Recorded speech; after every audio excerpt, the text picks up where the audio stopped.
இன்னைக்கு ஒரு அருமையான வசனம் நம்ம பார்க்கலாமா? ரோமர் 14ஆம் அதிகாரம் 17வது வசனம். தேவனுடைய ராஜ்யம் புசிப்பும் குடிப்பும் அல்ல, அது நீதியும் சமாதானமும் பரிசுத்த ஆவியினால் உண்டாகிற சந்தோஷமுமாயிருக்கிறது. ஃப்ரெண்ட்ஸ், பரிசுத்த ஆவியானவர் மெய்யான தேற்றரவாளன். அவர் நம்முடைய கவலைகளை எல்லாவற்றையும் மாற்றி நம்முடைய இருதயத்தை சந்தோஷத்தினால் நிரப்புகிறவர். உங்களுடைய இருதயத்துல பரிசுத்த ஆவியானவர் தங்கி இருக்கிறார் அப்படின்னா நிறைவான சந்தோஷம் உங்களுக்குள்ளதான் இருக்குது.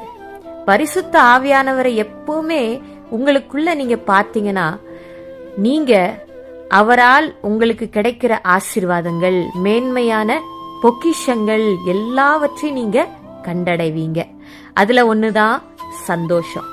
ஃப்ரெண்ட்ஸ், தேவனுடைய சமூகத்துல அவர் ஆராதிக்கிறது அமைதியா சாந்தமா, அப்படியே முகத்துல எந்த ஒரு எக்ஸ்பிரஷனும் இல்லாம அப்படியே துதிக்கிறது, ஜெபிக்கிறது, கடமைக்காக பண்றது அப்படிலாம் இல்ல.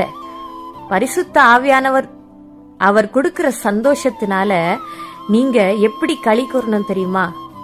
நீங்க எவ்வளவு சந்தோஷமா இருக்கணும் தெரியுமா? அவர் எவ்வளவு ஆசைப்படுறாரு நீங்க சந்தோஷமா இருக்கணுங்கிறதுக்காகவே அவர் எல்லாவற்றையுமே செஞ்சிருக்கிறாரு.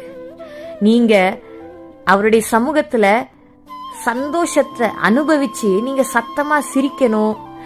அவர் சமூகத்துல நீங்க ஆடி பாடி அந்த சந்தோஷத்துல நீங்க கொண்டாடணும். அதுதான் அவர் விரும்புறாரு. எந்த சூழ்நிலையா இருந்தாலும் பரிசுத்த ஆவியினால் உண்டாகிற சந்தோஷம் என்னைக்குமே மாறாது. அது என்னைக்குமே உங்களை விட்டு எடுபடாது. பரிசுத்த ஆவியானவர் எப்போதுமே உங்களுக்குள்ள தங்கி இருப்பார். நீங்க அவரை உங்களுக்குள்ள கிரியை செய்ய விட்டுட்டீங்கன்னா நிச்சயமா அவர் கிரியைகளை செய்வார், பெரிய மாற்றங்களை உண்டாக்குவார். அதனால ஃப்ரெண்ட்ஸ், சந்தோஷமா இருங்க. அப்படி சந்தோஷமா இருக்க முடியல, சந்தோஷமா எந்த காரியத்தையும் செய்ய முடியல அப்படின்னா பரிசுத்த ஆவியானவரை கேளுங்க. அவரே உங்கள் மெய்யான துணையாளர், எப்போதும் உங்களுடனே இருக்கிற துணையாளர். நெகேமியா 8:10 கர்த்தருக்குள் மகிழ்ச்சியா இருப்பதே உங்களுடைய பலன் அப்படின்னு சொல்லப்பட்டிருக்கு.